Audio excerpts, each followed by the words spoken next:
నమస్తే జనం న్యూస్ కి స్వాగతం. బులెటిన్ల ముందుగా హెడ్లైన్స్. బీజేపీ ఎంపీ ఆరోపణలపై స్పందించిన రాహుల్ గాంధీ.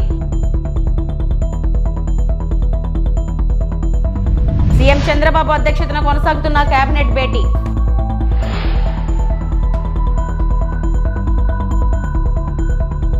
ఏపీలో రెడ్ బుక్ రాజ్యాంగం నడుస్తుందన్న వైఎస్ఆర్సీపీ అధినేత జగన్మోహన్ రెడ్డి. ముఖ్యమంత్రి చంద్రబాబు నాయుడు సతీమణి నారా భువనేశ్వరి కుప్పంలో మొదటి రోజున పర్యటన. రాజ్యసభలో బాబాసాహెబ్ అంబేద్కర్ పై చేసిన వ్యాఖ్యలపై కేంద్ర హోంమంత్రి అమిత్ షా క్షమాపణలు చెప్పాలని, రాజీనామా చేయాలని డిమాండ్ చేస్తూ భారత కూటమికి చెందిన ఎంపీలు పార్లమెంట్ వద్ద మాఖర్ ద్వార్ గోడలు ఎక్కి ప్లకార్డులతో నిరసన తెలిపారు. नहीं देखिए, मैं पता नहीं आपके शांत हो जाए, आपके कैमरा में होगा। ये पार्लियामेंट की एंट्रेंस है, इसमें मैं अंदर जाने की कोशिश कर रहा था तो बीजेपी के एमपी जो थे वो मुझे ऐसे रोकने की कोशिश कर रहे थे, धकेल रहे थे और मुझे धमका रहे थे, तो वो हुआ है बस।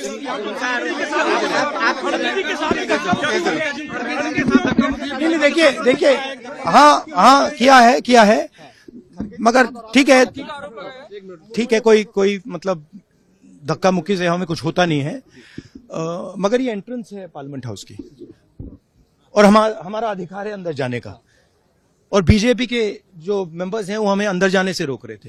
सेंट्रल इशू है जो आप लोग मांग कर रहे हैं अमित शाह के रेजिग्नेशन। नहीं, सेंट्रल इशू है कि ये कॉन्स्टिट्यूशन पर आक्रमण कर रहे हैं और जो अंबेडकर जी की मेमोरी है उसका अपमान कर रहे हैं। చంద్రబాబు అధ్యక్షతన రాష్ట్ర మంత్రివర్గ సమావేశం కొనసాగుతుంది. సిఆర్డీఏ 42, 43 సమావేశ నిర్ణయాలపై ఇందులో చర్చిస్తున్నారు. రాజధాని అమరావతిలో 24,276 కోట్ల విలువైన పనులపై నిర్ణయం తీసుకోనున్నారు. పాలనాపరమైన అనుమతులకు కేబినెట్ గ్రీన్ సిగ్నల్ ఇవ్వనుంది. మున్సిపాలిటీల చట్టం 1965లో సవరణలపై ప్రతిపాదన తీసుకువచ్చారు. మంగళగిరి ఎయిమ్స్ కు అదనంగా మరో 10 ఎకరాల భూమి కేటాయింపుపై ఈ సమావేశంలో నిర్ణయం తీసుకోనున్నారు. పట్టణాభివృద్ధి శాఖ పరిధిలో పలు చట్ట సవరణలకు కేబినెట్ ఆమోదం తెలుపనుంది. జలజీవన్ మిషన్ లో కొత్త టెండర్లను పిలిచే అంశంపై సమీక్షించనున్నారు. మున్సిపాలిటీలు, మున్సిపల్ కార్పొరేషన్ల చట్ట సవరణ డ్రాఫ్ట్ బిల్లుపై నిర్ణయం తీసుకోనున్నారు. పోలవరం వివిధ ప్యాకేజీ పనులకు మంత్రివర్గం ఆమోదం తెలుపనుంది. వరద ముంపు బాధితులకు స్టాంప్ డ్యూటీ మినహాయింపుతో పాటు రీషెడ్యూల్ నిర్ణయం తీసుకోనున్నారు. రాష్ట్రంలోని 10 జిల్లాల వరద ముంపు బాధితులకు రుణాల రీషెడ్యూల్ పై ఈ సమావేశంలో నిర్ణయించనున్నారు.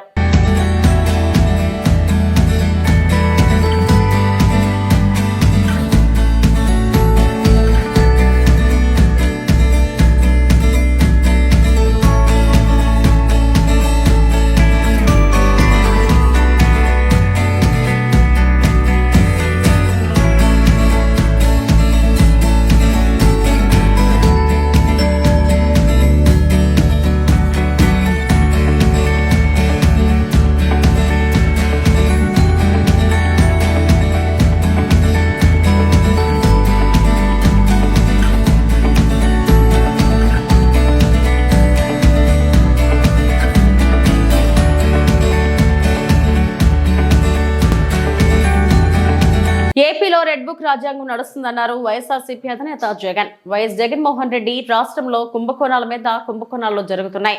చంద్రబాబు పూర్తిగా చంద్రముఖిగా మారిపోయారు. ఇసుక మాఫియా, లిక్కర్ మాఫియా, ఇలా మాఫియాలు చేస్తున్నారని వైఎస్ జగన్ అన్నారు. ఇలాంటి సమయంలోనే మనం గొంతు విప్పాలని పార్టీ నేతలకు దిశానిర్దేశం చేశారు. నాయకులుగా ఎదగడానికి ఇదొక అవకాశమని వైఎస్ జగన్ చెప్పుకొచ్చారు. ఉమ్మడి అనంతపురం జిల్లా నేతలతో వైఎస్ జగన్ భేటీ అయ్యారు. ఈ సందర్భంగా వైఎస్ జగన్ మాట్లాడుతూ 6 నెలల తిరక్కు ముందే చంద్రబాబు ప్రభుత్వం మీద తీవ్ర వ్యతిరేకత వచ్చింది. ఇంతటి వ్యతిరేకత గతంలో ఏ ప్రభుత్వం మీద లేదు. ప్రతి కుటుంబానికి మనం మంచి చేశాం, కానీ చంద్రబాబు అంతకంటే ఎక్కువ చేస్తానంటూ ప్రతి ఇంట్లో ప్రతి ఒక్కరికి ఒక హామీ ఇచ్చాడు. మనం కూడా అలాంటి హామీలు ఇద్దామని చాలా మంది నాతో అన్నారు. గడిచిన 5 ఏళ్లలో చరిత్రలో ఎప్పుడు చూడని మార్పులు మనం తీసుకొచ్చాం. ఎన్నికల మేనిఫెస్టోను పూర్తిగా అమలు చేశాం. మేనిఫెస్టోకు పవిత్రత తీసుకొచ్చాం. ప్రతి హామీని తూచా తప్పకుండా అమలు చేశామని జగన్ అన్నారు. అవగాహన ఉంటుందని నేను అనుకుంటా ఉన్నా. చంద్రబాబు నాయుడు గారిని నమ్మడము అని అంటే చంద్రముఖిని నిద్ర లేపడమే అని చెప్పి నేను అన్న మాటలు. చంద్రబాబు నాయుడు గారిని నమ్మడము అని అంటే పులి నోట్లో తలకాయ పెట్టడమే అని చెప్పి నేను అన్న ఎన్నికలప్పుడు. కరెక్ట్గా ఈరోజు 6 నెలలు కూడా 6 నెలలు గడిచేసరికే ఈరోజు ప్రతి ఇంట్లో కూడా పరిస్థితి ఏమిటి అని అంటే జగనన్న కనీసం పలావ్ పెట్టేవాడు, చంద్రబాబు నాయుడు బిర్యానీ పెడతానన్నాడు. ఇప్పుడు పలావు పోయింది, బిర్యానీ పోయింది, చివరికి ఏది లేకుండా రోడ్డు మీద నిలబట్టాడు చంద్రబాబు నాయుడు అనే మాట ఈరోజు ప్రతి ఇంట్లో కూడా ఈరోజు చర్చనీయాంశంగా ఈరోజు మారింది. ఒకవైపున మనం ఇస్తా ఉన్న పథకాలన్నీ కూడా పూర్తిగా ఆపేశాడు, మరోవైపున ఆయన ఇస్తానన్న సూపర్ 6లు సూపర్ 7లు గాలికి ఎగిరిపోయినాయి. మరోవైపున ఇవన్నీ ఒకవైపున ఉంటే మరోవైపున 6 నెలలు కూడా తిరక్క మునిపే బాధుడే బాధుడు. కరెంటు బిల్లులు ముట్టుకుంటే చాలు షాక్ కొట్టే పరిస్థితిలోకి ఈరోజు తయారైనాయి. 15,000 కోట్ల రూపాయలు 6 నెలలు తిరక్క తరికే 15,000 కోట్ల రూపాయలు ప్రజల నెత్తిన కరెంటు బిల్లులు షాకుల రూపంలో వేయగలిగిన పాలకుడు ఎవడైనా ఉన్నాడు అని అంటే అది నిజంగా ఒక చంద్రబాబు నాయుడు మాత్రమే ఇలాంటి దుర్మార్గాలు చేయగలుగుతాడు. మూడో వ్యక్తి ఎవడు చేయలేని పరిస్థితి. ఆ లెవెల్లో బాధుడే బాధుడు. మరోవైపున చూస్తే ఈ బాధుడుకు తోడు సూపర్ 6లు సూపర్ 7లు అమలు చేయకపోవడానికి తోడు మనం ఇస్తా ఉన్న పథకాలన్నీ కూడా ఇవ్వకుండా వదిలేసినకు దానికి తోడు, వీటి అన్నిటికీ తోడు ఇంకా ఏం జరుగుతూ ఉంది? చంద్రబాబు నాయుడు ఎవరైనా ప్రశ్నిస్తే చాలు ఆ ప్రశ్న తీసుకొని పోవాలి అని అంటే ఆ అభివృద్ధి బాట ఏమిటి అని చెప్పేది విజన్ డాక్యుమెంట్.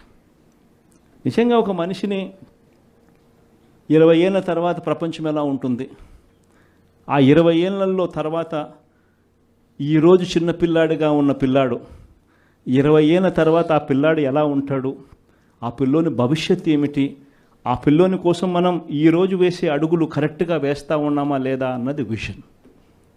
ఆ విజన్లో భాగంగా ఆ రోజు వైఎస్ఆర్సీపీ ప్రభుత్వంగా మనం వేసాం అడుగులు.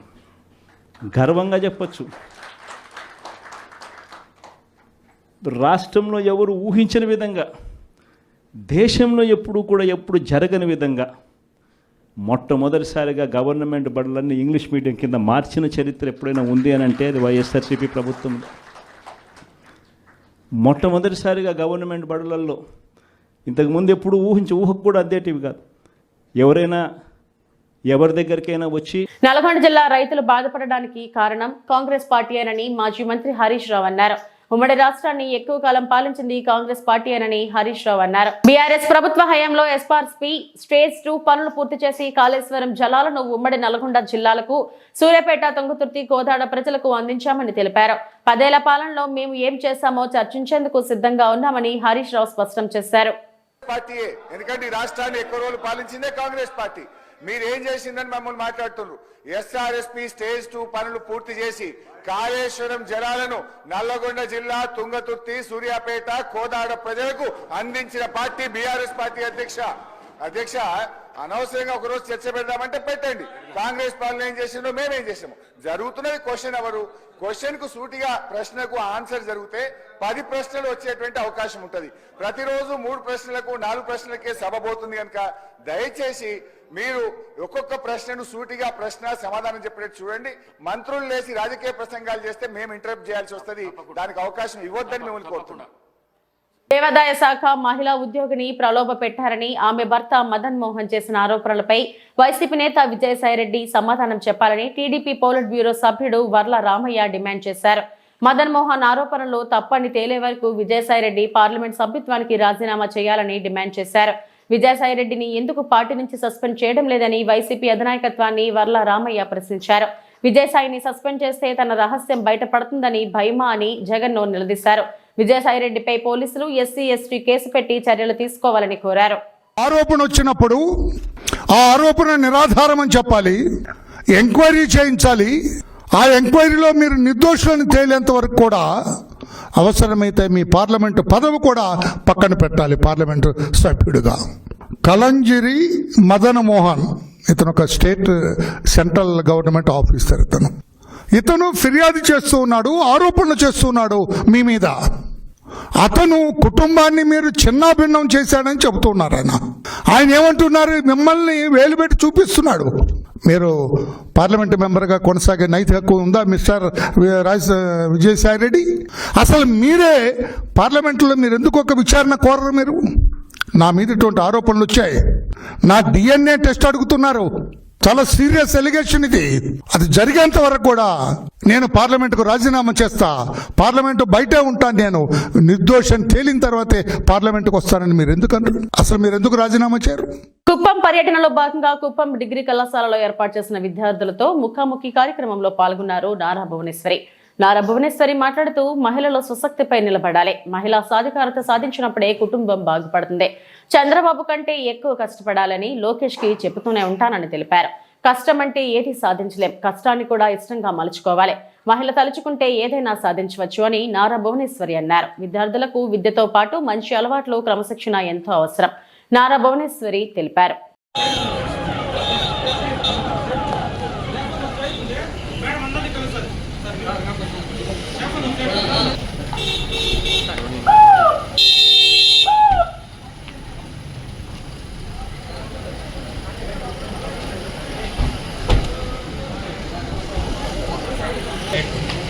అందరూ సైడ్ జరగాలి సార్, ఇది చుట్టుకోవాలి సార్, నా సైడ్ రావాలి, సైడ్ రావాలి సార్,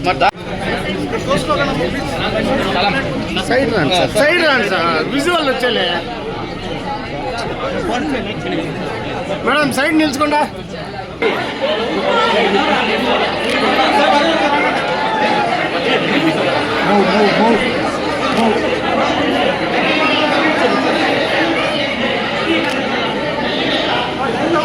దానికి ఆమె చేసిన త్యాగ ఫలితం ఈ రోజు అని చెప్పనేసి వ్యక్తిగత కుటుంబ జీవితాన్ని కూడా వదిలి చంద్రబాబు నాయుడు గారు ప్రజల కోసం. తప్పకుండా మేడం, అప్పటి మీరు ఒక సినీ కుటుంబం నికా వచ్చినప్పటికీ మీరు అప్పటి నికా రాజకీయంలో ఉన్నారు. అప్పుడున్న రాజకీయము ఇప్పుడు ఉన్న రాజకీయము మళ్ళీ రాబోయే రాజకీయాలు ఎలా ఉంటాయో మీరు ఒకసారి మాకు చెప్పాలనుకుంటున్నాను మేడం. స్కూల్లో చదువుకున్నప్పుడు ఎట్లా ఉంది, ఇప్పుడు మీరు కాలేజ్కి వచ్చారు, ఇప్పుడు ఎట్లా ఉంది, మీ అందరి కళ్ళతో మీరు చూస్తున్నారు. The society has gone very bad. I should say this. ఇప్పుడే మీ అందరికీ గంజాయి గురించి చెప్పాను. And about it's very different అమ్మ. ఆ కాలం affections, hard work, quality of work, నేను ఇది చేయాలి, యు మీన్ నేను స్వతహాగా నేను చేసి డెడికేషన్తో టు హిస్ వర్క్ అనేది కొంచెం తగ్గింది అనిపిస్తుంది నాకు. And I don't like to talk about politics, but as Chandrababu Naidu Garu's wife and Lokesh's mother, I have lot of belief that రాజకీయాల్లో వాళ్ళు నీతిగా ప్రజలకి న్యాయం చేస్తారని నేను అనుకుంటున్నాను. 2 లక్షల విలువ చేసే పీడీఎస్ బియ్యం పట్టివేత, ఒక మినీ లారీ, 2 వ్యక్తులు అరెస్ట్. అన్నమయ్య జిల్లా రాజంపేట మండలం Mannur police station inspector SM Ali వారి సిబ్బందితో కలిసి రాజంపేట బైపాస్ రోడ్డు నందు వాహనాలు ఆపి తనిఖీలు నిర్వహిస్తుండగా AP 28 TB 4891 నెంబర్ గల టాటా మినీ లారీ వాహనంలో 2 వ్యక్తులు 2 లక్షల విలువ చేసే ప్రభుత్వం వేసిన బియ్యంను అక్రమ రవాణా చేస్తుండగా వీరిని పట్టుకొని విచారించగా ముద్దాయి అంకయ్య, వయసు 33 సంవత్సరాలు, సన్ ఆఫ్ కృష్ణయ్య, తిరుపతి జిల్లా వెంకటగిరి పట్టణం, ఎరుకల రామయ్య, గుంతకల్ టౌన్ పంచనామా చేసి కేసు నమోదు చేయడం జరిగిందని మీడియాకు తెలియజేశాను. ఇటువంటి అక్రమ రవాణా ఎవరు చేయకూడదు, చట్టరీత్యా నేరమని, వారిపైన కఠినమైన చర్యలు తీసుకుంటామని తెలిపారు.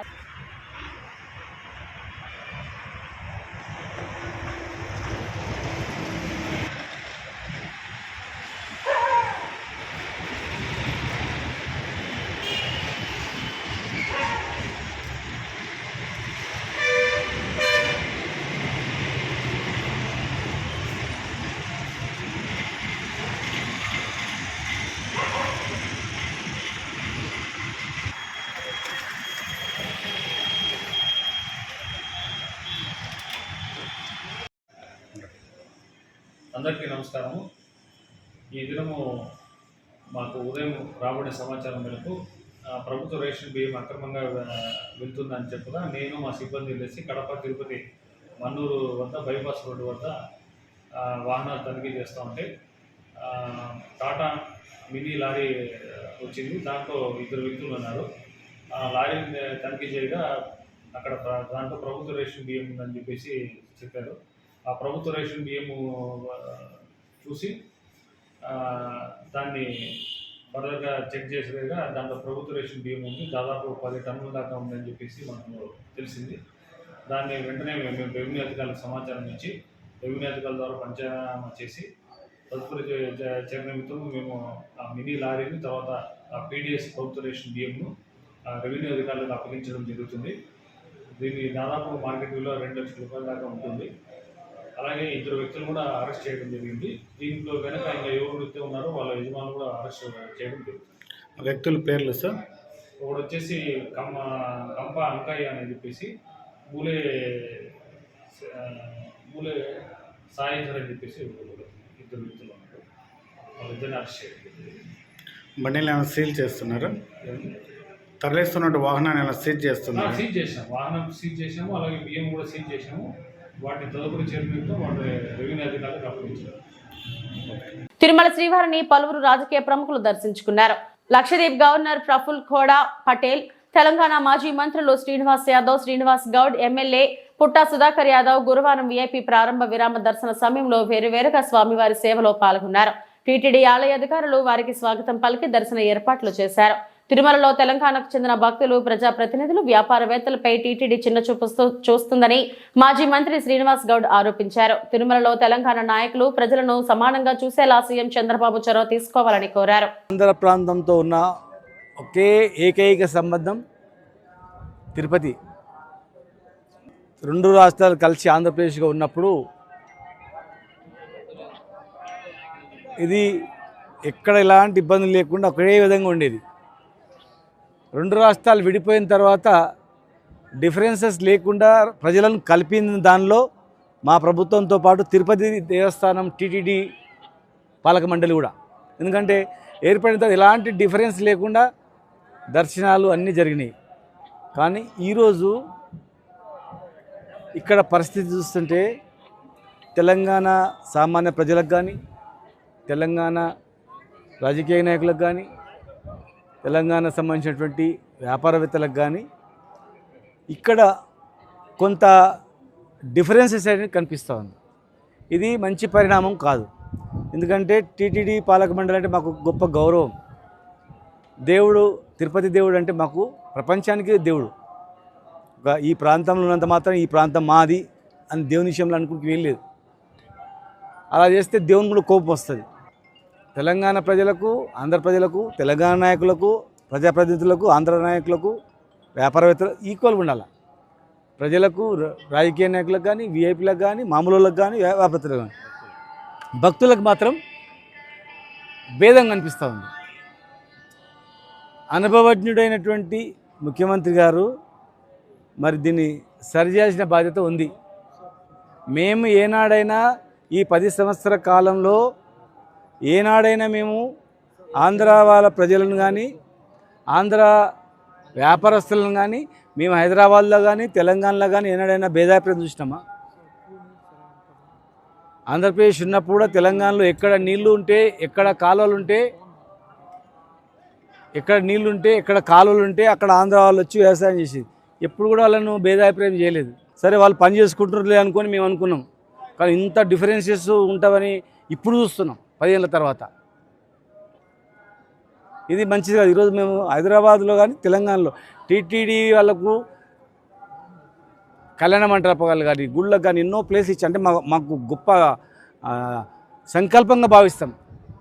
టీటీడీ వాళ్ళ కళ్యాణ మండపం కడుతున్నారంటే గొప్ప అదృష్టంగా భావిస్తాం. టీటీడీ కూడా వచ్చిందంటే ఉంది. కానీ ఇక్కడ అసలు రూమ్స్ అడిగితే పట్టించుకునే వాళ్ళు లేరు. దర్శనం కాడ చాలా ఇబ్బంది పడతాం. సరి చేసుకోవాలి. ఎందుకంటే మనము అన్ని రాష్ట్రాలు వేరు, మన 2 రాష్ట్రాలు వేరు. మనకు రక్త సంబంధం ఉన్న రాష్ట్రం ఇది కోరుకోరు. కనుక కలిసిమెలిసి అందరూ ఉండడానికి బాధ్యత ఇది.